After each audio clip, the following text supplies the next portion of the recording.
tal? Muy buenas noches, bienvenidos, bienvenidas, gracias por hacernos el gran favor de acompañarnos en una emisión más de El Minuto que Cambió Mi Destino. Soy Gustavo Adolfo Infante y me encanta saludarte. El día de hoy tengo la gran oportunidad de poder platicar con una actriz. Y cuando digo actriz, lo tengo que decir que es con A grandota, y con Z grandota, y con C grandota, porque todo lo que pasa por su ADN, por su sangre, por sus venas, por su cuerpo es actuación. Y la hace bien en el cine, y la hace bien en el teatro, y la hace bien en cualquier escenario. ¿Por qué? Porque es una mujer comprometida. Ella no es escandalosa, pero el escándalo la ha acompañado a lo largo de su carrera. Me da mucho gusto decirle bienvenida a tu casa, Vanessa Bauche. Buenas noches. Querido mío, muchísimas gracias. ¿Cómo gracias. estás? Contenta de estar contigo como siempre. Esa es tu casa. Muchas a ver, gracias. Vane, empezamos por el principio. Así, en el principio todo era oscuridad y Dios 73, dijo... ¿no? Nace en 73. Sí.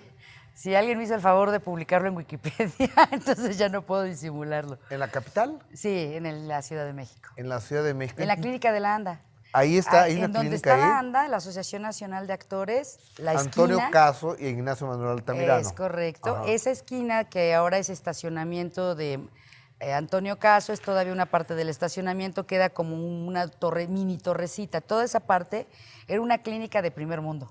Tenían a los mejores especialistas, a los mejores doctores, dicho por todos los que pudieron pasar por ahí, y yo ahí nací, por mi papá, que era cantante. ¿Y cómo fue tu infancia? Recuérdame, ¿en qué colonia? Bueno, recuérdamelo y recuérdaselo a la gente. ¿En qué colonia vivías, Mira, Vanessa? por mi papá, que era cantante, Tito Bauche, yo crecí como gitana en La Maleta. Y bueno, los dos artistas, porque vivimos en un mundo bohemio, musical, de artistas, toda la familia Bauche se dedica de alguna manera a las artes, sobre todo a la música. Mis primas son Maya y María del grupo Caló.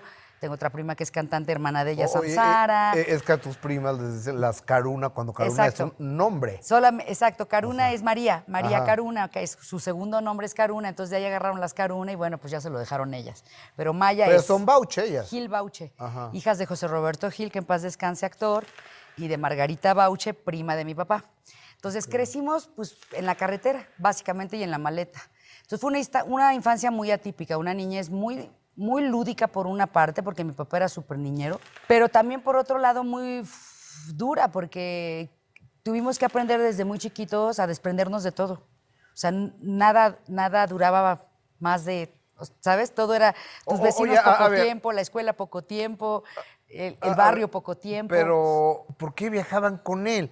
¿Por qué no podía él a viajar y ustedes quedarse en casa? No, porque mi mamá no lo aguantó más de 5 o 6 años y se separaron. Entonces, cuando estábamos con él, pues andábamos en la carretera. De hecho, esta es una parte que creo que no sé si ya la conté alguna vez en televisión, pero ya que estamos aquí en los minutos que han cambiado nuestro destino. Sí. Mi papá nos secuestró a mi hermano y a mí cuando yo tenía 7 años, 6 o 7 y mi hermano tenía 3. Descríbeme cómo Pues tu se papá separaron. te Mi secuestró. papá Ajá. era 16 años más grande que mi mamá. Mi mamá era muy chiquita cuando conocí a mi papá a los 15, 16 años, me tuvo antes de los 17. Se casaron. Mi mamá pensó que al ser un artista ya en ese momento consagrado, porque había pasado su éxito del Bim Bim y Discoteca Orfeona Gogó y como el boom que había tenido mi papá en los 60, 70 por ahí, pensó que al ser un hombre maduro que le doblaba la edad, pues iba a tener como una gran estabilidad emocional y que mi mamá siempre fue como de ideas muy adelantadas, muy evolucionada como mujer en cuestión de género, perspectiva de género, digamos, feminista. Entonces pensó que pues, con un hombre de esa edad y con mi papá fue universitario, estudió Derecho en la UNAM, en fin, un hombre... O sea, pensó todo que bien. iba a ser Pues que una se iba maravilla. algo ¿Y más cuál fue la evolucionado, realidad, pues Vanessa? no, le salió Mexican Macho, las señoras para la casa y órale, cocínele y ahí pues era una niña. Imagínate una niña con 2 muñequitos de carne y hueso, entonces había muchas cosas que ella no sabía hacer, había otras cosas que no le gustaba que mi papá hiciera, como llegar siempre trasnochado, porque pues era bohemio. Y en algún momento llegó a ser violento también con mi mamá. Yo también viví violencia intrafamiliar. Entonces, pues esas cosas... Tu papá le pegaba a tu mamá. Sí, claro. Sí, ojalá hubiera sido al revés. En Tamaulipas creo que ya es al revés. Pero no, acá en la Ciudad de México Oye, todavía no. Y tú siendo una niña, es una enorme impotencia ver Sí. que papá le pega a mamá. No fue muchas ¿no? veces, realmente. Pero con una es suficiente. Fue una sola vez, pero sí había pasado, o sea, vamos, discutían y mi papá era muy volátil, era muy temperamental y iba de Dr. Jekyll a Mr. Hyde sin escalas, o sea, podía ser súper tierno, el más divertido, el más amoroso, sobre todo con nosotros, con los niños y con los animales, siempre fue muy dulce, pero con las parejas no.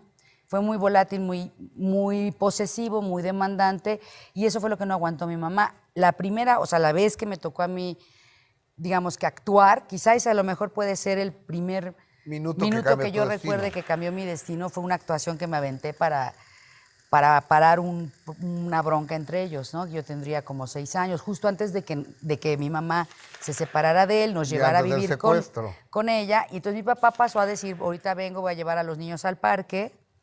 Mi mamá confió y el parque fue, vámonos de la Ciudad de México. En aquellos tiempos, te hablo de los 78, por ahí, o sea, los medios de comunicación y todo esto, pues era difícil saber para dónde había jalado mi papá con los niños. Sí, no había celulares, no había redes sociales. Y que, digo, era no fácil había ubicarlo por la YouTube. cantada, porque obviamente iba a tener que llegar a cantar a algún hotel importante. Entonces estuvimos en Guadalajara un tiempo y luego en San Luis Potosí y así. Y por las no notas. preguntaban? Preguntábamos por mi mamá, pero como yo creo que siempre fue muy inestable la relación, realmente yo prefería, decía de broma en las escuelas que estuve, que estaba por poco tiempo, siempre decía más vale una buena separación que un mal matrimonio, pues porque es la verdad, o sea, de que estén discutiendo a que cada quien esté por su lado, pues Oye, mejor que Vane, esté por su lado.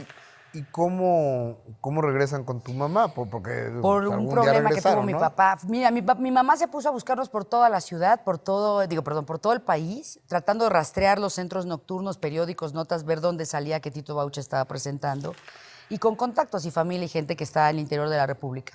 Se enteró que estábamos en Guadalajara y fue a buscarnos, y entonces, pues, ahora sí que lo denunció.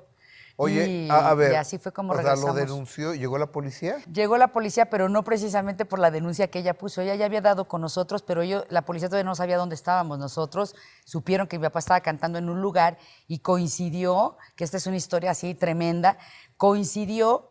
¿Qué pasó, Vanessa? Ahí te va. Me tienes con el alma Mi papá en un le hilo. saca un amparo a un muchacho, amigo suyo, de mucho dinero, de allá de Guadalajara, que balaceó borracho la casa de la novia, o de los suegros, o no sé qué. No le pasó nada a nadie, pero lo demandaron. Mi papá le sacó el amparo porque era pasante derecho, no sé cuál, y resulta que la familia de la novia tenía mucho más dinero, entonces contrademandaron. Y este señorcito acusó a mi papá de fraude, y ahí sí lo haga. Fíjate, a mi mamá sola buscándonos, no la atendieron como atendieron así. Así encontraron a mi papá. La pobre mi mamá ya tenía, no sé, como una semana o cuántos días buscándonos en Guadalajara. Y coincidió con que este muchacho contrademandó a mi papá porque no le funcionó el amparo, y ahí lo detuvieron. Yo creo que eso ¿Se fue al bote tu papá? Pues claro, un ratito en lo que ya sabía, ya se comprobó que había sido Entonces, inocente. cuando se fue al bote, tu mamá entró triunfante por claro, ustedes y se los claro, trajo a México. Que además esa fue una gran coincidencia, o sea, la sincronía, no sé, yo creo que Dios nos ha cuidado siempre mucho, la vida nos ha cuidado mucho a mi hermano y a mí, porque vivimos muy salvajemente en esto de andar en carreteras en hoteles tan chiquitos. Yo cruzaba avenidas muy grandes o podía firmar en las cafeterías. O sea, éramos muy libres, lo cual te hace desarrollar mecanismos de supervivencia muy joven, está bien, pero también es un arma de doble filo porque estás igualmente vulnerable. Por supuesto. Como niño. Entonces, digamos que sí fue una niñez muy poco común, con muy poca estabilidad, pero con mucho amor, muy rara. Porque Pero, ellos ¿eso dos te ha eran afectado? muy amorosos. Claro. Yo me quiero Yo creo que suponer. sí. Dicen que infancia es destino. Totalmente. Entonces, lo que pasaron en tus primeros años, las peleas de tus papás, Sí. el secuestro, el que te hayan privado de tu mamá, Sí, el que... a mi hermano, sobre todo, que era más chiquito. Él tenía 3 años. A él sí creo que fue el que más le afectó no estar con mi mamá. Porque fueron 3 años de ir y venir, en la que se aclaraba la situación de mi papá, que si no, que sí, que perdóname que voy a cambiar, hoy voy a cambiar, que siempre dicen que van a cambiar y no intenten cambiar a nadie. O aceptan a la persona como es, con todo el paquete, o mejor ni se acerquen, váyanse para allá al otro lado y cuéntenselo a quien más confianza le tengan, porque eso de cambiar no sucede. Y mi mamá, que era muy chiquita y era ingenua y estaba perdidamente enamorada de él, pues le creía. Entonces fueron como 3 años entre los 3 y 6 de mi hermano, que serían mis 6 y 9, de ir y venir y Ahora Muy ahora los tiernita, ves, ahora no los ves. Muy tiernita. Sí, y sí creo que nos afecta, por supuesto. Yo creo que más a mi hermano, porque yo me llevé siempre muy bien. O sea, mis primeros recuerdos de papá y mamá siempre son muy cálidos y de mucha complicidad, sobre todo con mi Oye, papá. ¿y tus papás regresaron? No. O sea, ¿volvieron Ya ellos? después de eso, no. Después de eso ya no. Y ya no se lo, mi papá no se lo perdonó nunca a mi mamá. Mi mamá quiso ser amiga de él para llevar las cosas bien. Te digo que mi mamá, a pesar de ser 16 años más chica, Ajá. estaba muy adelantada en términos de género para este país y para esta sociedad. Oye, Vanessa, a Soy ver, defensora de los derechos de la mujer, tengo que hacer no me he casado. una pequeña pausa para regresar. De aquella primera acercamiento con la actuación al teatro que les Sí. hiciste para que no se Sí. pelearan tu papá y tu mamá, a que decides ser actriz, ¿qué es lo que pasa? Con esto regresamos. La presencia estelar de Vanessa Bauch en El minuto que cambió mi destino. Regresamos.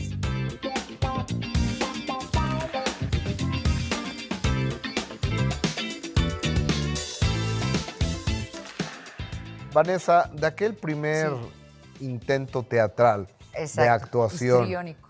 Para que tus papás no se pelearan, a Revenge, que es tu debut, ¿no? La de Anthony Quinn y Kevin Costner. Ahí debutaste. No, estuve a punto, pero luego cambiaron el personaje porque ya eran muchas mujeres y como era un personaje infantil que tenía que trabajar en un burdel, se les hizo muy fuerte, donde está secuestrada la esposa de Kevin Costner, y decidieron que mejor fuera un jovencito, que de hecho buscaron a Beto Sosa. Beto estaba filmando Barroco en España, de Paul Leduc, y se quedó un chavo que se llama Fernando Cienfuegos de la Veracruzana, finalmente. Ok.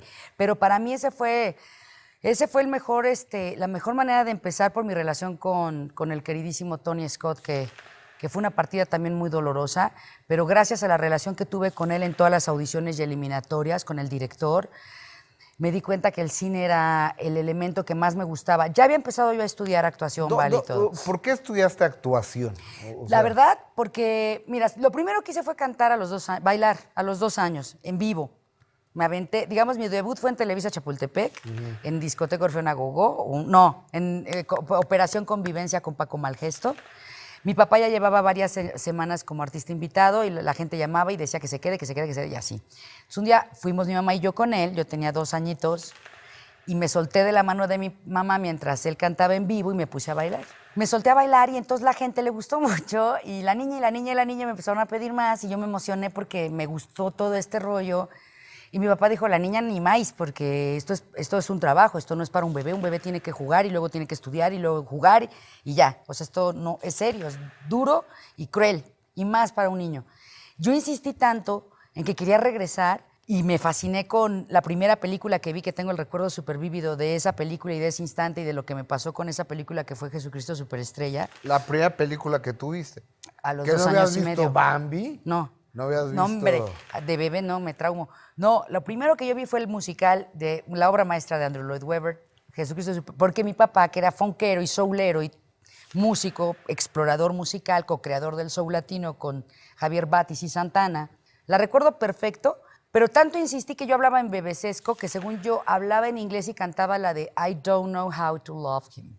I don't know how to love him. I don't know. La que cantaba Yvonne Elliman, el tema de María Magdalena. Entonces yo dije, caray, y actuar lo descubrí en ese momento de violencia intrafamiliar que me aventé. Es un dramón ahí, Claro. un despliegue de... pues, Ok. por la desesperación, digo, ¿qué Oye, a hago? ver, Pues, Van, a ver, me como el espérame, Chavo espérate, del 8. Vamos a como la aterrizar- chilindrina. Aterrizar las ideas. Porque no me has contestado la pregunta tan sencilla que te hice. La de cómo ¿Dónde me- estudiaste actuación? No, estudié actuación en el CEA ¿Ves? infantil, en Ok. Tecamachalco. Jazz, ballet, canto, actuación, 3 años. Luego estudié, gracias a esa audición con Tony Scott para Revenge, saliendo de la oficina de Claudia Becker, había un letrero que decía entrenamiento actoral para cine, técnica Meissner. Es la técnica para trabajar en cine que se utiliza en Estados Unidos. Y este taller lo impartía el hermano Pepe Alonso, Jorge Cepeda, que era el único mexicano en ese momento que tenía esta técnica aquí tropicalizada y que tenía un taller para le entras adultos. tú. Sí, pero yo era menor de edad, tenía 13 años, 12 años.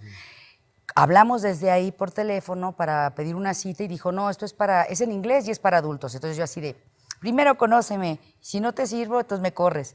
Estuve 5 años con él, cada año hacía el taller. En inglés solamente fue el primer año, los demás en español. Y en el 4.º año de taller me dice, hay un papel en una película de un director inglés que se llama Alex Cox. Creo que van Roberto Sosa y Bruno Bichir, y yo ya estaba rebotando de la felicidad porque en ese momento para mí eran pues el equivalente a Gael y Diego ahora, para estas generaciones, Roberto y Bruno, para mí eran... Y fui a hacer la audición para esta película que se llamó El Patrullero, de Alex Cox, y ahí me quedé. Esa fue mi primera película realmente, y mentí, además me tuve que aumentar la edad para poder hacer el papel. Oye, pero, o sea, haces tu debut y entras como cuchillo en mantequilla Sí. en una película internacional y además compartiendo créditos con gente de primerísimo La verdad, nivel, sí, ¿no? muy bien arropada. Yo creo que dicen que el medio lo elige a uno también. Yo había empezado a hacer cosas en Televisa precisamente por lo del CEA, pero empecé con Eugenio Cobo, hice 2 telenovelas, 2 vidas, que dirigió Benjamín Kahn, luego Flor y Canela, también de Cobo, después hice Simplemente María con Pimstein, luego hice 2 telenovelas con Pepe Rendón, La Jaula de Oro con Edith González, Mi Reina Hermosa Divina. Te mando que un beso, amo. güera. Uf, totalmente la adoro, la amo. Y ahora nos reencontramos gracias a Telemundo y a esa telenovela que hicimos en Iba la Trailera. Y había hecho otra telenovela con Palomo también, Morir 2 veces, de Pepe Rendón. Había hecho estos proyectos, pero cuando llega el cine a mi vida, la verdad me transformó porque el medio, como tú dices, fue como una cosa de sentir que estás en tu elemento. Oye. Y me arropó, y entonces de una película a otra, sin parar, premios, festivales, los mejores directores en ese momento. Iván, a ver, ¿cómo llega? Yo sé, el cine, la televisión, es como la mujer de uno. Lo que a mí me gusta o la mujer que a mí me gusta no tiene por qué gustarle a los demás. Claro. Para mí, Amores Perros es la película más poderosa y más importante que se ha hecho en este país. Para mí. Sí. Otros pueden decir que la que quieran. Sí. Para mí es Amores Perros. Tú estuviste en el cast de esa película y fuiste la protagónica femenina y anduviste con los hermanos en la película y todo. ¿Cómo llegan los Amores Perros a tu vida? ¿Cómo el exigente y genio de González Iñárritu te toma en cuenta esta chavita? ¿Hace cuánto fue? ¿25 años? No, hombre, que vamos a cumplir... En el 99 se filmó. Salió en el 2000, hace 17 años. 17. La filmamos en el 99. ¿Qué película? ¿Qué cosa de película? 18 años. Espectacularmente poderosa y todavía está viva, que eso es lo más impresionante. Yo era la veterana del crew. La pobredumbre del ser humano, ¿no? Y la pues maravilla de los animales en ocasiones, ¿no? Sí, y fíjate, 18 años después por fin logramos la reforma al Código Penal para erradicar las peleas de perros. Yo pensé que en aquel entonces que con la denuncia tan fuerte a nivel mundial que había provocado la película, que era tan impactante, que en México se iban a erradicar las peleas y desgraciadamente hasta no hubo ahora... peleas en esa película, entiendo, No, ¿verdad? les pusieron unas como mordederas de plástico transparentes, como de boxeador.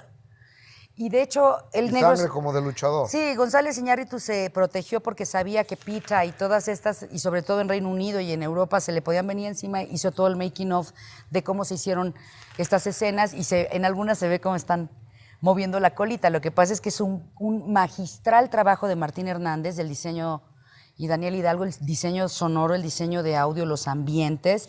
Por supuesto, la cámara de Rodrigo Prieto es impresionante. Y entonces, claro, con todo eso, más la musicalización y todo lo que hizo Gustavo Santaolalla, pues te crean un estado de ansiedad en donde te crees lo que te pongan, ¿no? Oye, entonces te inducen de una manera magistral. ¿Te sentiste arropada en ese momento tú por...? No, bueno, padre, yo dije algo hice bien. Todo lo que me pasó en la niñez, Dios me está premiando, porque además yo era la niña linda de la historia, de la primera parte.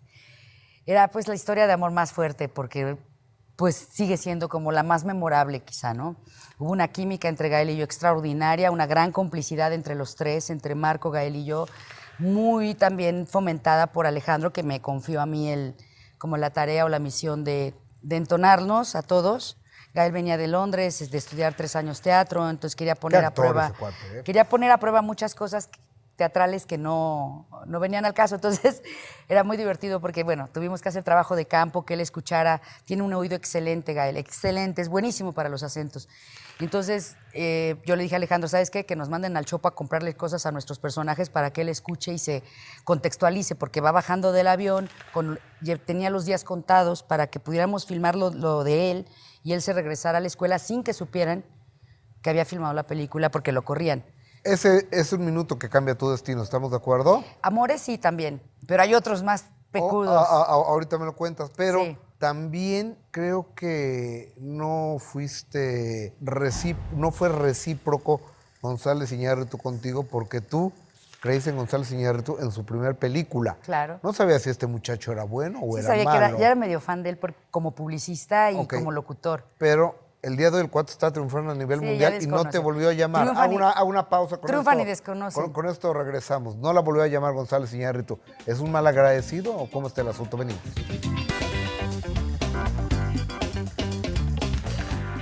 Vanessa, nos quedamos en González que Iñárritu. González Iñárritu no te volvió a llamar. ¿Tú le llamaste? Él siempre me ha llamado cuando viene a México para las premieres de sus películas. No ha vuelto a filmar. La única actriz mexicana con la que volvió a filmar después de Amores Perros fue Adriana Barraza. No ha filmado con ninguna otra actriz mexicana. Yo creo que cuando él tenga... ¿Eso te hace sentir mejor? No me hace sentir mejor, simplemente si se te abre el mundo y todos los actores del planeta quieren trabajar contigo y eres el único de los pocos... No sé si hay otro director, creo que James Cameron, no estoy segura si fue James Cameron, pero en la historia de la Academia de Hollywood no hay otro que haya ganado consecutivamente 2 Óscares como director. Y creo que más allá de los premios, el talento que él tiene, su calidad le permitió abrir, después de Amores Perros, las puertas del mundo para las ofertas de trabajo. Y ni modo que digas, no, pues no quiero trabajar con Kate Blanchett, me regreso a mi pueblo. Pues, no, porque de hecho Amores Perros deliberadamente fue hecha para eso. O sea, Amores Perros fue esa tarjeta, la llave del mundo, para todos los que están ahí técnicamente. Si lo ves, Brigitte Brock, que le acabamos de homenajear en Guanajuato, diseñadora de producción, se ganó el Oscar por Moulin Rouge, estuvo nominada por Romeo y Julieta, no me acuerdo si fue por Romeo y Julieta o por Moulin Rouge, pero ella ha trabajado con Baz Luhrmann toda la vida. Brigitte Brock fue nuestra diseñadora de producción. Gustavo Santaolalla lleva 2 Óscares.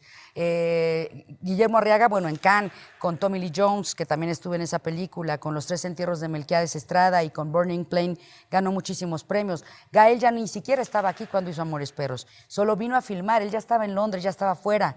Rodrigo Prieto ya se fue, ha estado nominado al Oscar. Entonces, realmente, para el crew y el reparto, la tripulación de Amores Perros era como el pasaporte de salida. Yo me quedé porque pensé que, en primer lugar... Fue tan poderosa que era la green card para Sí. entrar a Hollywood. Sí, pues estuvimos en los Óscares, estuvimos en la Alfombra Roja, estuvimos nominados. Es una de las películas más premiadas a nivel mundial en la historia Oye, yo te del quiero decir cine. una cosa. A mí me molestó mucho. Película extranjera. Amores Perros, González Iñárritu y El Tigre y el Dragón. Sí, y no va era- ganando El Tigre y el Dragón. O sea, Fue yo un la vi. truquillo, fue un truquillo. O sea, La hicieron en mandarín para que Ang Lee pudiera ganar. o sea, es la peor marihuanada que he visto. Pero es que Ang Lee ya llevaba 20 años pagando derecho de piso en Hollywood y entonces ¿Pero qué culpa tiene? Bueno, pero es que es la industria. Entonces, para que tú puedas ganar, háblala en coreano o en mandarín, te damos Foreign Language Best Lengua Picture. extranjera, la mejor Y entonces ya película. la siguiente producción entras ya como si fueras de los nuestros. O sea, es como tu derecho de piso. Ok. Y así paquetean muchas cosas, porque además, la academia premia muchas veces en función de su agenda política. A ti te interesa Hollywood porque hay 2 posturas, muy respetables las Sí. 2. Por ejemplo, una, lo que hace el gran Demian Bichir, que ha sido ya nominado Sí. al Oscar, pero también sale haciendo un Alien. Ajá. O sea, dices, ¿qué onda, no? O sea, por hacer Ah, está Hollywood... divertido, está divertido. Por hacer Hollywood haces un Alien. Ay, o sea, está divertido. Es pero- como el Jedi de Diego Luna, está increíble. O sea, o Diego Luna. Sí. Y de repente hay gente como Jaspic que dice, a mí no me interesa Sí, o porque Gael, el mismo Gael que no... O Gael, porque es mala la calidad de Hollywood. Sí. Y tienen razón. O sea, es mucho mejor como actor hacer, por ejemplo, el cine español, o el cine O francés, argentino. o el cine argentino, o el cine italiano, Chileno. o el cine mexicano, que hacer Hollywood. Depende. ¿Tú por dónde te vas? Mira, depende, porque yo he trabajado allá, trabajé con Tommy Lee Jones, trabajé en La Máscara del Zorro, que aunque se filmó acá, pues era Sí, norteamericano, los cánones de producción, la forma de producir es infalible, hay una cosa de profesionalismo, de seriedad, de puntualidad, ¿sabes? Porque es una industria, Claro. evidentemente. Yo creo que Hollywood fue muy importante, lo mismo pasó con Cannes, que ahora también lo han criticado mucho, que se ha vuelto ya también un festival muy comercial y que premia a otros intereses y no los artísticos, o las mismas fórmulas de siempre del cine oscuro, sórdido, latinoamericano, por culpa histórica. Entonces ya sabes que si quieres ganarte un premio en Cannes tienes que mostrar a los latinos la parte más oscura y que les vaya peor y que acabe todavía peor la película para ver si por ahí, por lástima, se gana un premio en Europa la peli. Entonces son fórmulas ya muy sobadas que ya se distancian de lo que en un principio fueron. Yo creo que Hollywood como sistema está increíble porque sí hay una cualitocracia, independientemente de ¿Qué los es eso? intereses. Creo que sí capitalizan los talentos. Es decir, si yo que canto, escribo, produzco, dirijo, bailo, y no, ahí está en mi canal en YouTube y también está en mi página, pueden buscar Oye, para que vean que pero, no a les ver, miento. Yo ya sería multimillonaria A ya. ver, Vanessa, pero no estás haciendo Tendría nada mi para hacer compañía no productora, estás tendría haciendo resueltas nada. muchas cosas. No estás haciendo nada para hacer Hollywood. No, O sea, porque ¿quieres o no quieres? mira, para irme tendría que tener un capital o un fondo que no tengo porque soy cabeza de familia. Yo veo por mi mamá, mi hermano, 6 perros por una banda. Entonces, cuando fue el 2000 Amores Perros que me dijo González Iñárritu, vámonos, mija, porque aquí espantan, yo no me lo digo exactamente así, pero Oye, a la, ver. la idea era vámonos todos. Yo le dije, ¿y quién se queda a hacer las cosas aquí? Oye, O sea, Vanessa, ¿por qué? perdón, pero tienes un hermano de 41 años, Sí. ¿por qué tienes que ver por él? Discúlpame Porque que te lo está pregunte. en recuperación de un problema de salud muy grave que tuvo, que fueron casi 20 años en adicciones. Y la recuperación de él apenas llevaba 4 o 5 años y es un milagro la forma en la que él se ha recuperado y se ha restablecido. Entonces, para mí, mi primera apuesta, mi momento más importante, el minuto que realmente ha cambiado mi destino, tiene que ver directamente con la familia, no Ok, con lo profesional. yo estoy totalmente de acuerdo. Con los tuyos, con la razón o sin ella. Con mi árbol. Pero ¿no tienes miedo que el día de mañana, al final de tu vida, digas, carajo, por tu culpa no lo hice, con esto vengo? Ella es Vanessa Bauch, el minuto que cambió mi destino. Huequi. No. Ahorita venimos.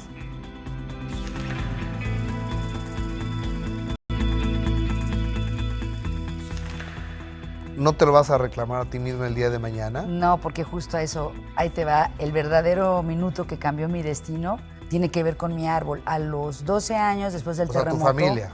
Totalmente, mi árbol genealógico, con mi familia directa, con el amor que nos tenemos. Porque toda esta primera parte que te conté de mi niñez, dices, ay, qué horror, pobrecita, y cómo sufren. Todos sufrimos en la niñez, no hay infancias perfectas.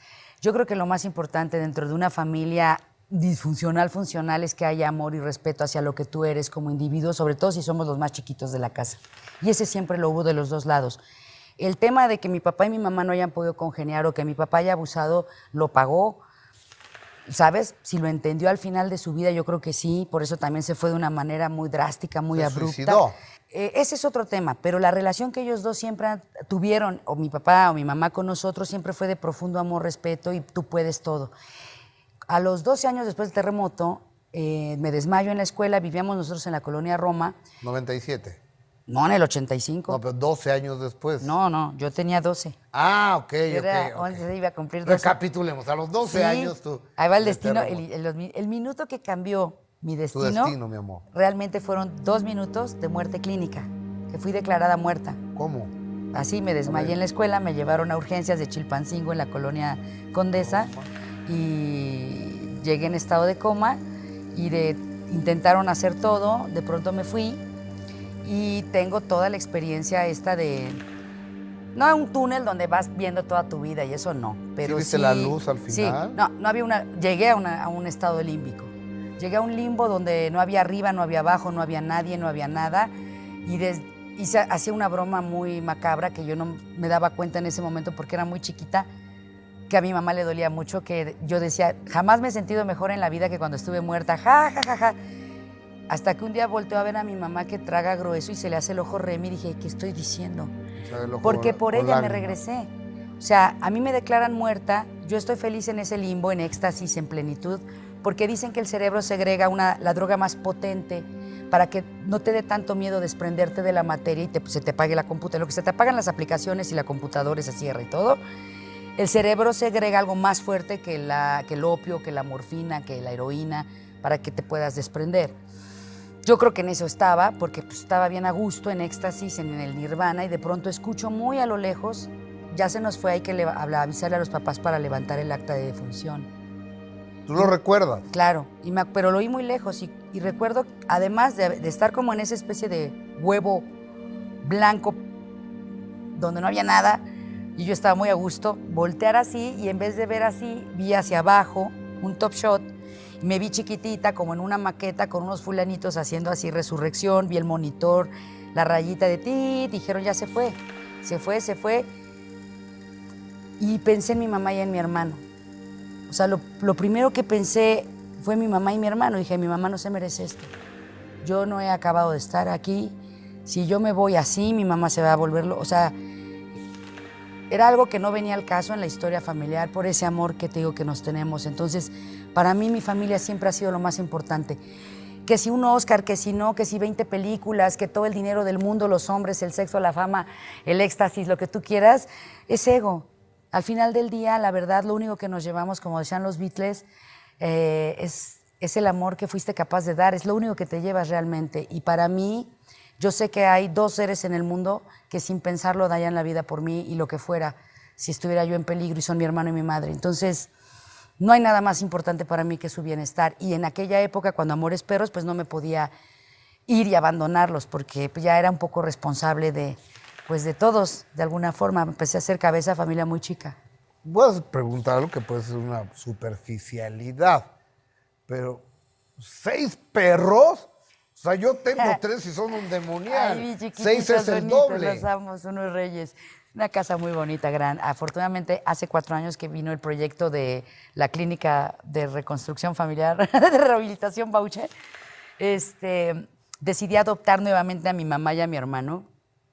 Vivíamos separados, yo vivo sola, siempre he sido muy autosuficiente, muy independiente, pero mi hermano estaba tocando fondo, mi mamá ya estaba muy afectada del corazón, tiene muchos problemas porque se tardaron muchos años en encontrarle un tumor en la glándula hipófisis, en la base de la silla turca, y para cuando lo encontraron el sobrepeso ya le había afectado muchas otras cosas, entonces el estrés de tener a un hijo que no sabes en qué momento de la noche te van a hablar y te van a decir cualquier cosa, durante 20 años vivir así no es vida. Tuvo Cuando mi muchos problemas hermano, de drogas. Claro, fue una decepción, fue una crisis emocional muy fuerte porque le robaron su disco, lo de Rodben. Carlos Lara y Tino Heiser lo produjeron, fue un éxito en Colombia, en Venezuela, incluso aquí, y nunca le pagaron ni una regalía y jamás le armaron su grupo. Su manager, Mario Brambilla, tuvo un accidente, se quedó en Guadalajara como 1 año, entonces lo dejaron en el aire y le vino una depresión muy fuerte justo a los 17, 18 años.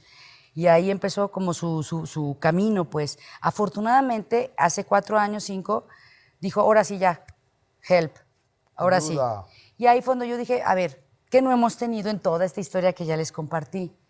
Pues una casa, estabilidad, un jardinzote, estructura, disciplina, porque siempre fue como Neverland. La historia de mi familia es como de nunca jamás y dices, ay, qué De padre. Peter Pan. Sí, mi papá era como Peter Hood, entre Peter Pan y Robin Hood, y mi mamá Wendy, y estaba muy padre cuando eras chico. Cuando eres niño dices, qué maravilla, mi papá es Peter Pan, pero creces y dices, ¿y quién se va a hacer cargo de las cosas de adultos? Oye, Entonces, y eso coincide. y lo hice hace 4 años y estamos muy bien, por eso hay 6 perros, porque ya ellos ya coincide tenían... en que truenas con la pareja que tenías y pierdes un bebé. No, nada a que ver, ver. yo necesito saber, o sea, Eso no fue así. porque esa historia la tengo en lo que yo leí y Pero yo es la estudié. fuente. ¿Pero qué fuente No, es no, no, esa, mi querido pero Gustavo ahorita me lo Adolfo? explicas, ¿te parece? Sí, claro, vamos. Regresamos con la vamos. parte final de esta conversación con la gran Vanessa Bauche.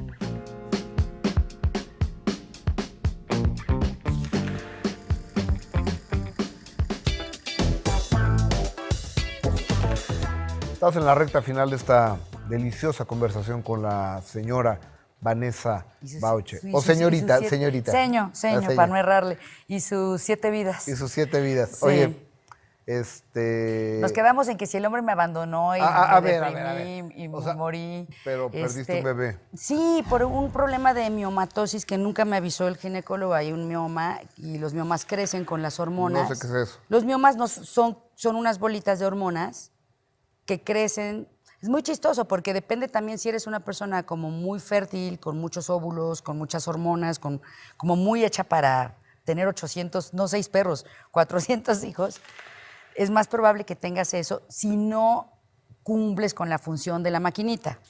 Yo no he querido, por todo lo que ya les compartí, yo nunca quise tener un hijo por mis ovarios, ni porque soy muy macha y yo puedo, o porque para ver si así amarro, o porque se me va a ir el tren y la hora. Nunca tuve esa presión. Realmente creo que un hijo debe ser el resultado de la comunión profunda con otro ser humano. Del amor.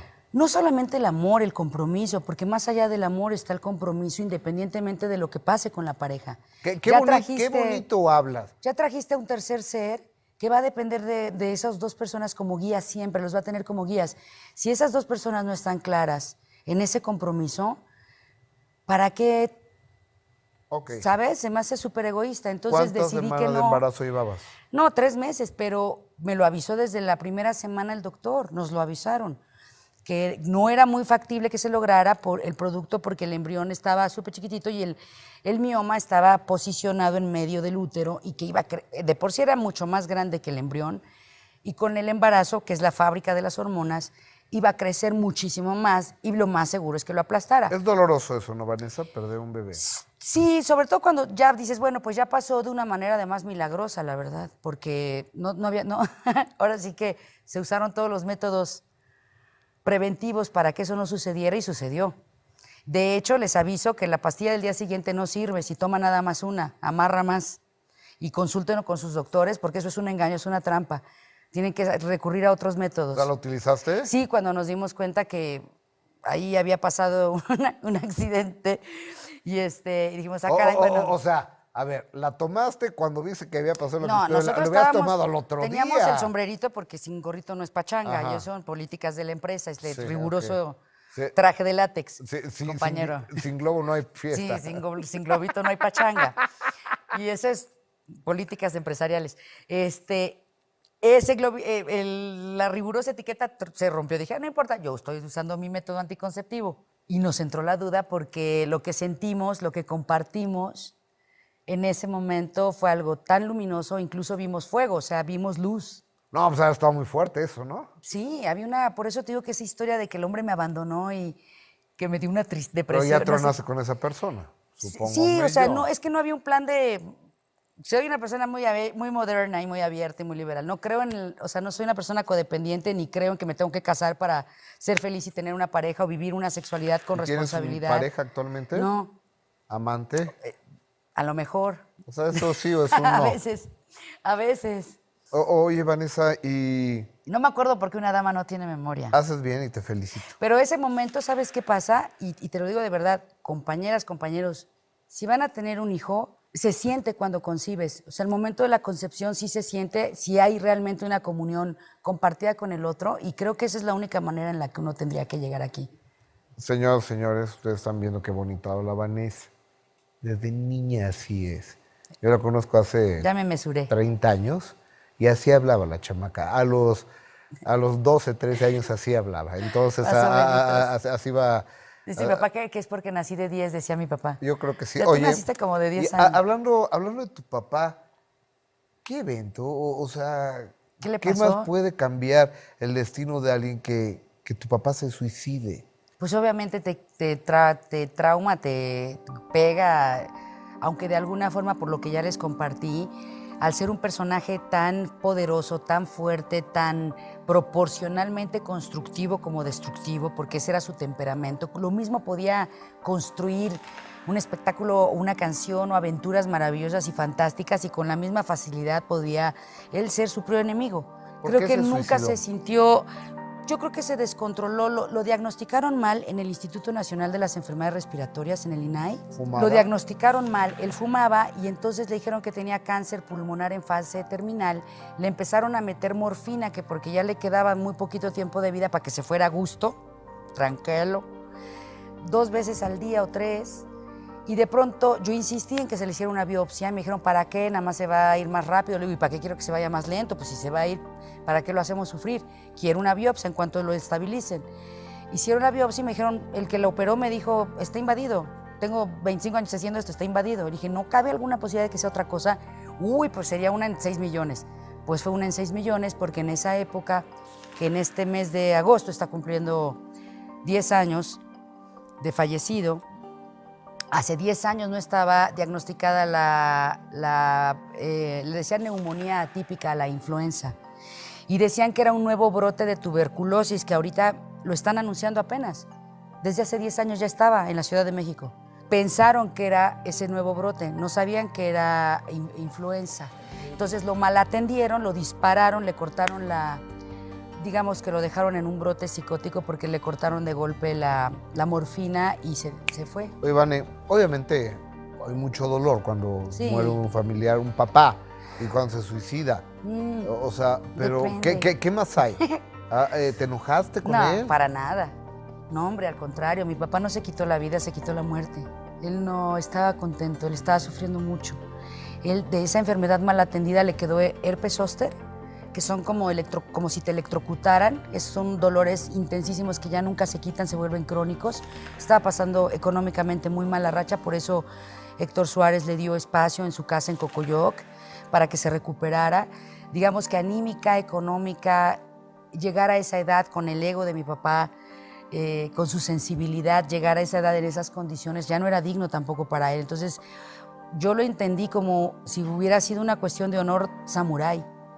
Yo no puedo juzgar, mucho menos a mis padres, equivocados, chuecos o derechos, que me amaron incondicionalmente y a prueba de todo, que me dieron toda la libertad de ser quien soy, decir estuvo mal o estuvo bien. Yo no soy nadie para juzgar a una persona porque tendría que saber qué tan intenso es su sufrimiento. Y conociéndolo, sabiendo que mi papá siempre fue un ave fénix que se rehizo y se reinventó 1 y 1000 veces, yo sé que él se quitó la muerte, no la vida. Oye, Vanessa, te sobrepusiste a una infancia complicada, con violencia. Sí. Te Inestable. pasaste el lodo y el abismo de las drogas sin quemarte. Sí. Te recuperaste de una pérdida de un hijo, del suicidio de tu padre, de recuperar a tus 6 perros. A mi familia Entonces, completa. o sea, ¿sabes qué? Sí, así va. ¿Te parece? ¿Sabes Sigue cómo así. se llama? Resiliencia. Hay seres resilientes y en México habemos muchas, o sea, somos muchos. Creo que las mujeres de México son muy resilientes. ¿Qué quiere decir? Que lo que no te mata te fortalece. Estoy El muy estar bien, ellos agradecida. tú estás bien. Pues, totalmente. Gracias por estar aquí, Vanessa Bauche. Gracias a ti, querido mío. Sigue Muchas así. gracias. Hasta siempre. Ella es Vanessa Bauche, yo soy Gustavo Adolfo Infante. Si el de arriba nos presta vida y usted, su amable presencia. Próxima semana, mismo horario, mismo canal, tenemos otro minuto que cambió mi destino. Muy buenas noches. Gracias. ¡Bravo!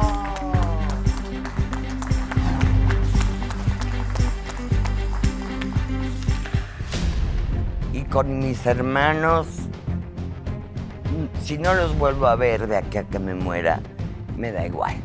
Yo era invitada a la gira de Luis Donaldo Colosio. No había manera de acercarte a Luis Donaldo. De repente alguien entra al camión y se avienta al suelo gritando, ¡le dieron a Colosio, le dieron a Colosio! Entonces Mariana se baja corriendo con un policía de un edificio a decirle, nos van a asaltar. Y ella pensando en los balazos con los niños. Entrar a la zona del dolor nunca se quita.